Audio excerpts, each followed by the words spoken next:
Hello, my fellow chatterers and book lovers, and anyone else who's popped in because you're curious about what this is or you have got a bit lost. Welcome, everyone. If it's your first time or if you've been here many a time, I'm very happy that you have popped in to join me. Who am I? I am Chatty, the Mad Chatter, and I'm going to be chatting away madly, or maybe not so madly because I'm feeling quite exhausted now, about my series for the autumn term of 2024. So I break up my series and try and do like 3 videos updating you on where I am with my series. We're a bit behind, okay? I'm filming this early February 2025, very much into the 2025 series term, as it were. But I haven't spoken to you about my August, September, October and November journey with my series. So I'm very excited to be updating you and telling you where I am with my series and kind of finishing off 2024 so I can then feel accurate and current and just be focusing on what I'm doing with 2025. And I'm exhausted because I've been pulling a load of books off the shelf purely because I enjoy a visual representation. And I've also lost my space in my notes. There we go, found it again. And I don't have my tiny teacup because, like I said, I have pulled all these books off the shelves. I've organised them into piles. I've double and triple checked with previous things and made sure that I am where I am. And I can't be bothered to go upstairs and go and get the tiny teacup.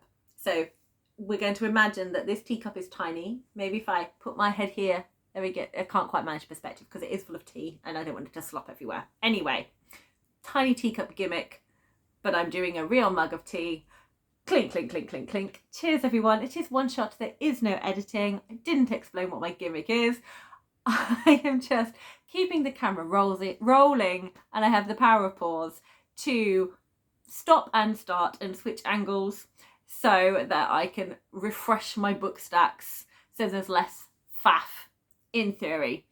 But other than that, it can be chaos. My last series was 3 videos because for various different reasons, the camera kept cutting out and I didn't want to refilm because I don't edit my long videos that much. I have since discovered I can actually have longer videos when I edit, but when I edit, it takes a very long time, so you won't see it for years. Whereas if I just throw it out there in its raw glory with all of the randomness, you will get to see it a lot quicker and I won't be so far behind in my bookish journey. Right, that is far too much waffle. We're going to stop that. We're going to crack on. So, I have briefly alluded to my 2025 series. So, in March, I will be doing my first series video for 2025 and I am going to be reorganising the terms just because I've looked at my bookish content schedule over the whole year and I have months where it's very manic, namely the autumn into winter, and I want to reorganise that because I'd rather have my videos coming out at a more current pace rather than a backlog. So I've tweaked it all a bit. So 2025, the schedule is going to work so much better for me and you are more likely to have up-to-date videos. Basically, this video should have been done in the beginning of December and it wasn't, so it's taken a while to get to you, but we're going to rectify it and I'm feeling confident about it all. So let's start off by looking at the stack of books where I had last shown you the end of July. So we're going to look at my current books, my current series book stacks, how they looked at the end of July, the up-to-date series, so that means I have physically read as much as is possible. The books have yet to be published and how many of those I've got.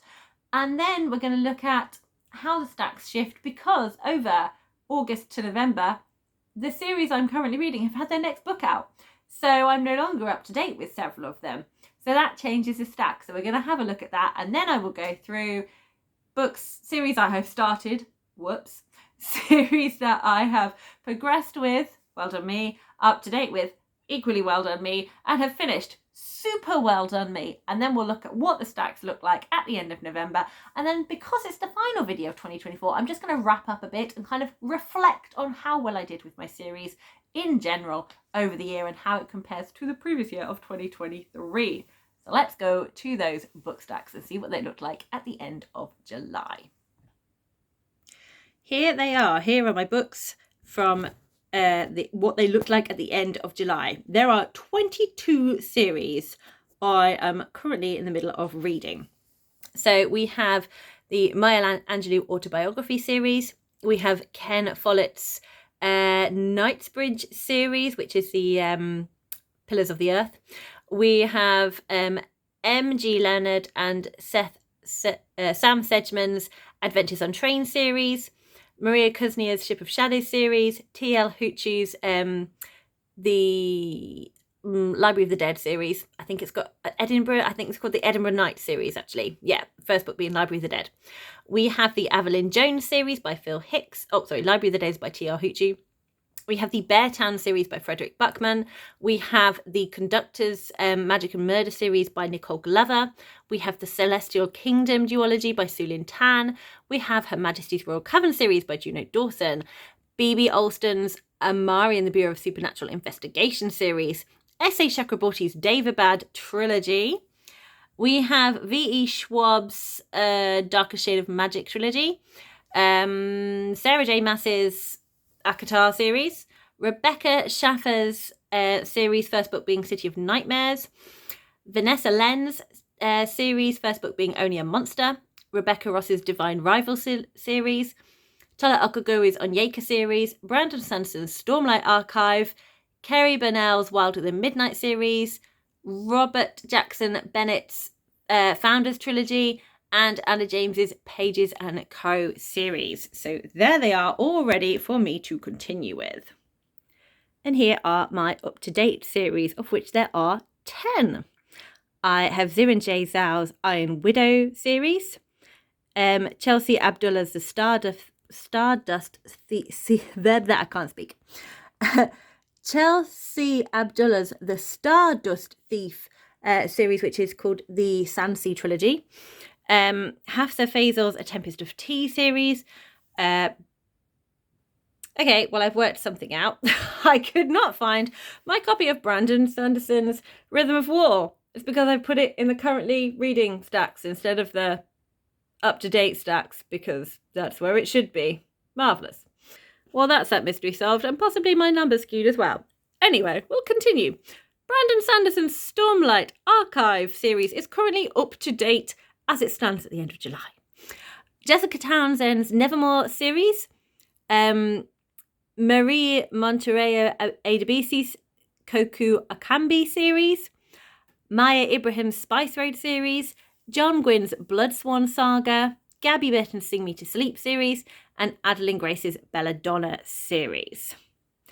Now, after July, at the end of, as we move on to being at the end of November, 5 of these series have now got the next book published.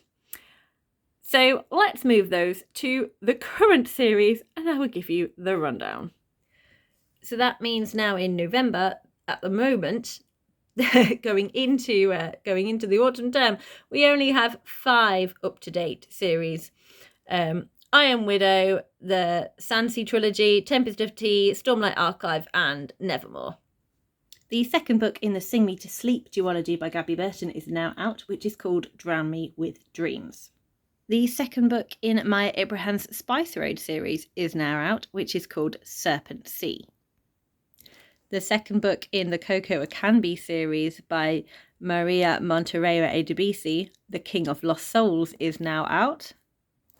The third book in John Gwynne's The Bloodswan saga is now out, The Fury of the Gods. The third book in the Belladonna series by Adeline Grace is now out, called Wisteria, which means my currently reading is now at 27 books. Can I reduce this down to a manageable 20 or even better 15? We'll find out. So the series that I have started from August to November, there are 4 of them. So the first one is Ghost by Jason Reynolds. So this is the Track series, or sometimes known as the Running Club series. This has been on my radar for quite a while. I really love Jason Reynolds' writing. I love middle grade. Makes sense to read Jason Reynolds' middle grade. And it was the summertime. I was really enjoying the Olympics. I felt like picking this up. Hadn't had a contemporary middle grade for a while, so it was calling to me. And I was like, it won't take me long, it'll be fine. Absolutely loved it. To the point that I had to immediately go and get the second book out of the library as well. And then I gave it to my Mad March Hare to read, and he loved it. And then helpfully said, I really want the whole series. And I was like, I will, we can get that sorted for Christmas. So this is actually now his copy that I'm borrowing in this video.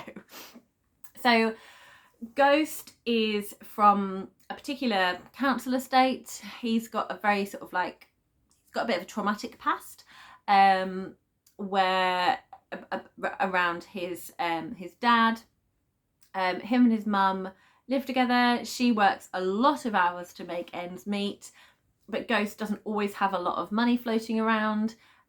He gets sort of bullied a bit at school, but he stands up for himself, which means he gets into a fight, which means he gets into trouble. Until one day he is wandering around and he happens to see this running club, and he knows he can run fast, so he decides to kind of show them what he can do and ends up being involved in the club. And through that he meets the amazing team coach, whose name eludes me. He's just called Coach. He has an actual name, but anyway, Coach is awesome. Coach is just one of those people that represents how important people working with the youth today is.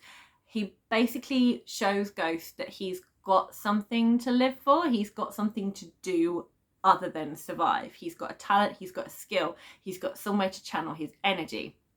Ghost also meets 3 other children who have recently joined the run club, and they're kind of known as the newbies, and Coach kind of puts them all together and it's like, you've got each other's backs. So Ghost ends up starting to see other children, talk to other children, and I just really enjoy this group of kids. And then the series goes on to follow each one of those other kids in that group. This was really powerful. This was really impactful. Definitely go and check it out. Look at all the topics in it. There are trigger warnings on the link in Storygraph that I will put in here.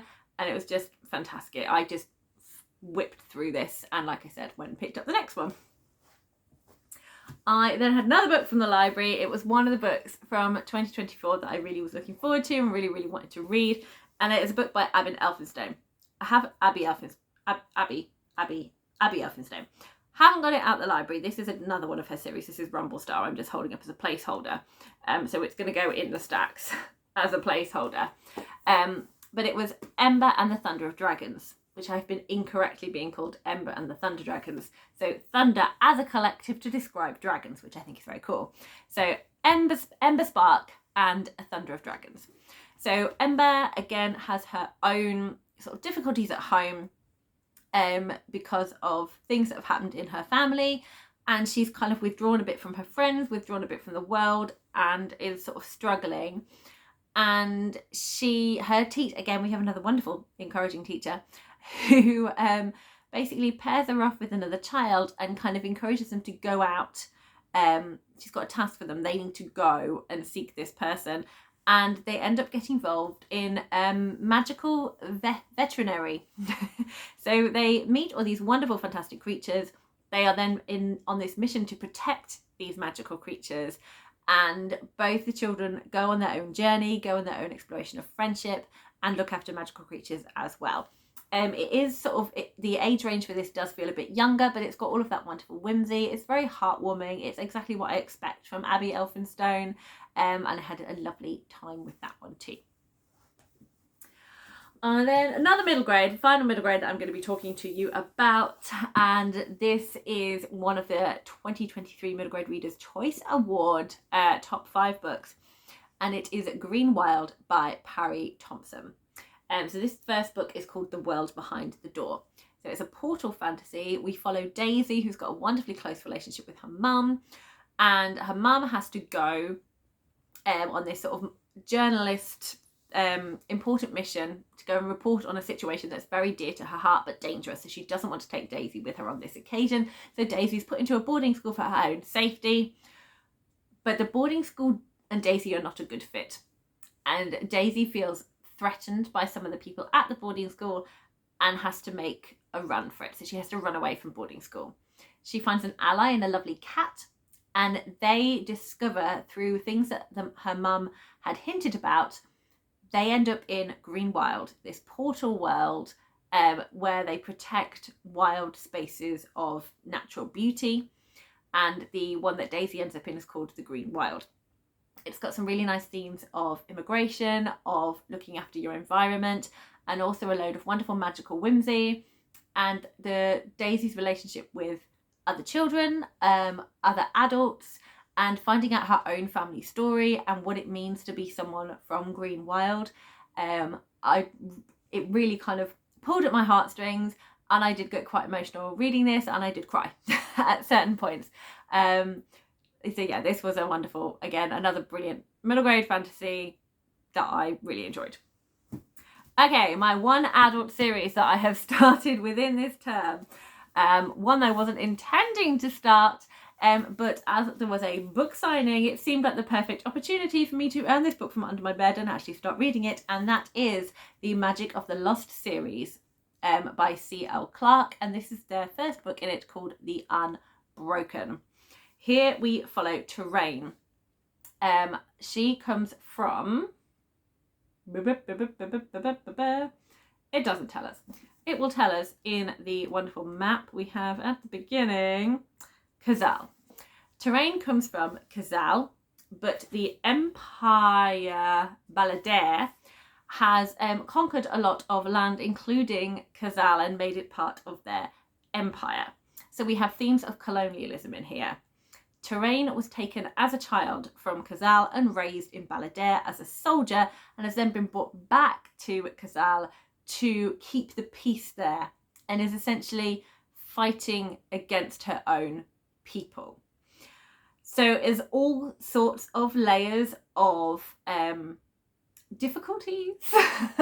I haven't quite got the right words because my brain has turned to mush, but there's all kind of different kind of layers of politics kind of going on with this, different kind of layers of what is the moral right within this kind of balance between keeping the peace, keeping the prosperity, but also people's freedom and being against colonialism, and just kind of what that does to people. And it was just so fascinating to explore this. And also the soldiers that have been taken from colonized countries are seen as lesser than the Balladeer soldiers. So there's all kinds of like racism and classism and things explored in this, and it's just done so fantastically, and I had an amazing time with this series. So I'm going to go through my points system now.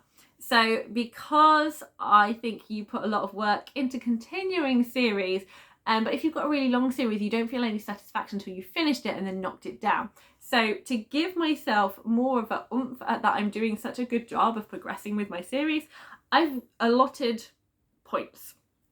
So for starting a series, it's -6 points. For finishing a series, it's +6 points. For progressing with the series, it's +4. Of being up to date with the series, it's +4. However, if you read one book and none of the other books in the series have been released yet, but you know it's part of a series, that just counts as 0. So you don't get points, you don't get minus points for starting a series, nor do you get plus points for being up to date with the series. It is just nothing, because you've read, it basically acts like a standalone to a certain extent. So I've left it as that. So that being said, I have started 4 series this term, which means I have got 4 lots of -6 points, which means for the autumn term, I am on -24 points already. Previously, my carrying over total was 60 points. So I'd accumulated 60 points through doing well with reading series and continuing this series. So now the total has reduced to 36 points. So it can only get better. Let's see how I do. I'm going to move on to now talking about the series that I progressed with. And the first one is a reread. It's the only reread in here. I decided I wanted to restart the Amari and the Bureau of Supernatural Investigation series, ready for the release of the 3rd book. Amari and the Despicable Wonders. So last term I read the first book, Amari and the Night Brothers, and this term I read the second book, Amari and the Great Game. This was so fun to return back to the world of the Bureau of Supernatural Investigations and continue straight on with Amari's story, with these characters, with all of this wonderful whimsy, and with the same stakes and difficulties and prejudice that Amari faces. I love this series. I ate it up. I enjoyed it just as much rereading it as I did when I read it the first time, and it just reminded me again of how much I love this series and built up my hype for the third book. And as I said, I could not wait to get my hands on the second book in the Track or Running Club series, which is Patina. And Patina, I just topped Ghost ever so slightly for me. It was just so good again. So Patina is a middle distance runner. Ghost was a sprinter. What I really enjoy, that both me and my Magic Much hair enjoy / find frustrating, is that the series ends and starts on a race. So you're wanting to find out what has previously happened. So Patina's a middle distance runner, and in this she learns how to do a relay. So they're doing the 800 meters relay. And so we've got all this wonderful stuff about the batons, about working together as a team. Patina also does not like not winning. So she's grappling with that as well. We then have in her personal life, Patina's very unique family. So her mum has struggled with diabetes to the point of both her legs needing to be amputated due to the loss of her husband. So Patina not only lost her dad, but her mum then became very, very ill, to the point that she's not physically able to look after Patina and her younger sister. So they are then looked after by, I think it's the dad's brother, their uncle, and his wife, who is a really good friend of Patina's mum. So Patina has got this much larger extended family, and she also feels this responsibility towards her sister and towards her mum and her sort of adoptive parents that she lives with sort of during the time, and she's just got a lot of things she's feeling responsible for. She also is so she's been taken out of her neighborhood and her sort of like community where she had a lot of black friends, and she has now moved to where she is in I can't remember if she's got a scholarship, but she's in sort of more of like a more grammar-esque school, and she is amongst mainly white people there. So she's dealing with those kind of different aspects in her life along with everything else. So there was a lot that Patina was dealing with, and I really loved her. I really loved her story. Again, I got emotional and I thought it was fantastic. Okay, moving on to continuing with an adult series that I'm absolutely loving, and that is the Daevabad trilogy by S.A. Chakraborty. I then read The Kingdom of Copper, which is the second book. I loved the City of Brass. I loved all of the politicking. I loved all of the different kind of factors of Jinn and their different religions and cultures and ways of doing things, and the political situation of some people feeling oppressed. And there's just so much in here. There's just so much to unpack in this world. And actually, I am going to direct you to Average Ben. I can't remember the name of his channel, but I'm going to direct you to a video that he did where he perfectly puts out my thoughts on how amazing this series is and how much it deals with. So it beautifully explains all of the themes and everything that it deals with. So I'm going to direct you there because he does such a better job of it than I will be doing in my sleep deprived state. But needless to say, this picks off where City of Brass left. I think there's been like a year's different, but we are exploring all of those themes again. There is more happening. We're getting more answers about different things. The stakes are higher, things progress, and it's just fantastic. This city is just an absolute like bubbling pot of tension, trying to not let it all completely turn into a massive civil war again. Like, the peace is so fine on this melting pot. It's incredible. I really enjoy the characters. I really enjoy navigating this world. It was just amazing. I then continued with the Her Majesty's Royal Coven by reading the prequel novella Queen Bee by Juno Dawson. So this was just a fun little read. It's short because it's a novella, and this just kind of gave us a little bit of information about how Her Majesty's Royal Coven started, and it started with Anne Boleyn within the court of Henry VIII during the 1500s in England.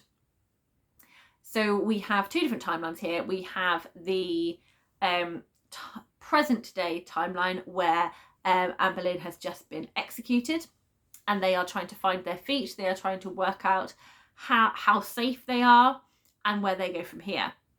And then we are also getting flashbacks of when our protagonist, Lady Grace Fairfax, arrives at the court, meets Anne, and sort of like we found out her powers about being a witch and how Anne has started to create this coven. So we've got these two different storylines going on. It was fun. It was enjoyable. I think if it had been a full-length novel, we could have got a lot more politicky, which is what I really love. But it was really fun to kind of just be with these women. And I can't wait for the final book in Her Majesty's Royal Coven series to happen. I'm really excited. So my last book that I progressed with, did I say I read 5? Well, my progression was 5, if I didn't. It's another middle grade, and I continued with the Pages & Co series by Anna James, reading the book Smugglers. So the first 3 books, we're following Tilly, and Tilly is able to, when she's reading books, sometimes characters from those books come out of the pages and talk to her. She also realises that she has the power of book wandering, where she can read a part of a book and then suddenly she will find herself drawn into that book. So we have this wonderful practice of what it means to book wander, how that happens, the magic of stories and imagination. And Tilly uses this, and then there's a little bit of adult politicking kind of going on, and like what is correct and what is not correct within this book wandering world. And Tilly's adventure kind of wrapped up within the last one, but there were certain other aspects that kind of came into play. And we meet Milo, who then becomes the protagonist in this one, which is the book Smugglers. And I think the last 3 books we are then following Milo and his mystery and journey. Milo is not too sure about his parentage, and he definitely lives sort of more in the magical side of things rather than the everyday present day side of things. And I think that's all I can say without giving too much away. But this was full of lots of whimsy, and I very much enjoyed it. I then think I needed a bit of a break from it because I was struggling a bit with the plot, and I think I just needed to just step away, and then when I felt the need for more magical whimsy and wanted to get back in the story, it would be a good time for me to continue with the series. I did enjoy this one, but there were aspects of the plot where I wasn't sure how it was all going to tie together, and I had questions. But again, I know with this series it is very much my adult brain needing certain things, whereas I need to just kind of let those go and just enjoy the magical whimsy, which is what makes this story so wonderful. So there we go. That is the 5 series I progressed with. So let's look at the points. So all of these are worth 4 points because for progressing with books, progressing with series, I get 4. So 5 lots of 4 make 20, which brings me up to the autumn term score of -4. So we've managed to pull it back a bit, but we're still in the minus. And the score for the year has now gone up to 56 points. And I'm now going to tell you about the books I am up to date with. And I have just realised, from putting my books away, I progressed with Her Majesty's Royal Coven, but I'm up to date with Her Majesty's Royal Coven because Queen Bee is an up-to-date book, not a progressing with book, which is fine in terms of points. That's okay because it's the same. but I don't know why in my head I had it in the wrong pile. So actually I've got 2 books. So there were 4 books I was progressing with, and I've got 2 books I'm up to date with, Queen Bee being one of them, because now I'm waiting for the 3rd book in Her Majesty's Royal Coven series, which is Human Rights, and that is going to be released in the summer 2025. I'm such a Wally. So the 2nd book I'm up to date with is Amari and the Despicable Wonders by B.B. Alston. This is the 3rd book in the Amari and the Bureau of Supernatural Investigations. And I was so excited to read this book. I was so excited to read this book. I read it as soon as I possibly could, and it was delightful. I had an amazing time reading this. I did a live. I did 2 lives. I buddy read it with Tiffany. We had a brilliant time. Yes, just pure whimsical joy, more stakes, more emotion. I cried again. Honestly, these middle grade books are really getting me. They're just pulling at all my heartstrings. And I love Amari. I love Amari. She is wonderful. She needs to be protected at all costs. We don't have a date for book 4, but go, B.B. Alston. Good writing. Keep going. We believe in you. And when you're ready to release as book 4, I'm going to be so excited. Yay! That was very vague, but I really can't give you any more details about Amari because I can't give things away. It's just going to ruin it for you, and I'm not going to do that. Okay. So that now takes us to points. So up to date, because it's basically the same points as progressing with, it's 4. So I am now on 0 points. I've now managed to pull it all the way back to 0 for the term. So it's okay, we're no longer in the negatives. And we are now on 60 points again for the whole year. Okay, how many series did I finish? I have now finished 2, which is better than none and better than 1. I would have liked it to have been more, but such is life. Anyway, the ones I did finish, I had a brilliant time with. So the first one is The Undertakers by Nicole Glover. So this follows The Conductors, and these books are historical fantasy mysteries. How's that for a genre mashup? It is I think it's the 1880s. Does tell me. Yeah, not 80s, 1871. The book starts in 1871. So slavery has now been abolished in America. So there are so many families that are trying to find each other.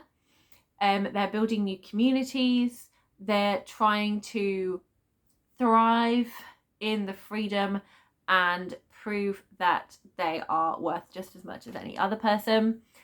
And within this, we also have some magic. So white people magic use wand. Black people use the stars and sort of like are able to sort of draw shapes and symbols with the stars that release certain powers. It's not the clearest magic system, but it's delightful. And what I love about these are the characters. I really love Hetty and I really love Benji. I love their relationship with each other. I love this little community they have going, and there is so much work they are still doing in building communities and keeping them together, in trying to keep everyone safe, and also trying to bring family relationships back together. Like Hetty has been looking for her sister, and just the pain of not knowing where she is and trying to find her, I know is something that must have been so hard for so many people at that time. And Benji and Hetty used to be conductors on the Underground Railroad, but obviously now that's no longer necessary because people are now allowed to be free, as they should be. They're sort of trying to find other sort of roles and things within them. So these skills are then used to solve murder mysteries. People have been murdered, and Hetty and Benji are the ones that they can't leave it alone. They have to find out what's happening. They also have an undertaker business where they are providing funerals and care for the Black community and making sure people get a proper burial and send off. And I just love them. I just really enjoy this. I really enjoy the series. I really enjoy Nicole Glover's writing, and I love Hetty and Benji. So this duology following Hetty and Benji is now finished. There are other books going to be coming out which centres on other characters in the future, so the descendants of them. But I'm counting it as finished in terms of Hetty and Benji's story, and I will be picking the other ones up. But it depends whether or not I'm counting them as series or whether I'm just counting them as standalone, whether they will continue. But for now in my head, because these characters' storylines has been wrapped up, there's not going to be any follow through of that. I'm very happy to call it finished. And the other series I finished was the Bloodsworn Saga, and I finished The Fury of Gods by John Gwynne. And this is just such a epic Norse saga. There's gods, there's warriors, there's kidnapped children, there's different types of magic, there's a lot of running around with shields, there's lots of boats, there's a lot of battles, and it was just so much fun. And I can't really explain it more than that. I really have turned to mush. In the first book, Shadow of the Gods, you follow 3 different characters, and they're all on very different journeys. So you have Orca, who is trying to find her missing son, and she has previously been a very renowned warrior and is very fierce. You have Varg, who is trying to find out what happened to his sister. Now, Varg was there's a special taint. No? Yes, Varg is what's called tainted when you have the power of the gods. The gods have all been killed within this world, and the tainted are thralled, which is basically enslaved, but they have these collars which lock down their powers. So they cannot escape, they cannot use their powers unless it is at the behest of those who own them. Varg has managed to escape, and he's now trying to find out what happened to his sister, because she was then sold, and he has some knowledge or believes that she is dead, and wants to find out what happened to her and how to avenge her. And he falls in with this band of renowned warriors known as the Bloodsworn. We then have Elva, who wants battle fame. She has joined the Battle Grim. She has left her home to do this, and she is off seeking adventure, fame and glory. But all of these characters go on journeys that you don't expect. Things happen to them that you don't expect, and their paths start to come together and cross. And this book is the culmination of all of those individual stories that we started off with, and how it's all kind of come together with this kind of big showdown. And I just loved it. It's just so good. It's just like proper fantasy fun, and I'm really looking forward to reading it again, where I feel I'm going to be able to take it on board more, because I am just running with my shield on my back going ah throughout all of this book, basically. Okay, so I now have lost my notebook because it's buried under books, but I found it. Hooray. So with 2 series finished, that gives me 12 points. So I am now up to 12 points for autumn term. Woohoo! We did get points on the board in the end, and we finish off the year with 72 points in total. So I'm going to show you the stacks first, and then I'm going to go through the stats of the term.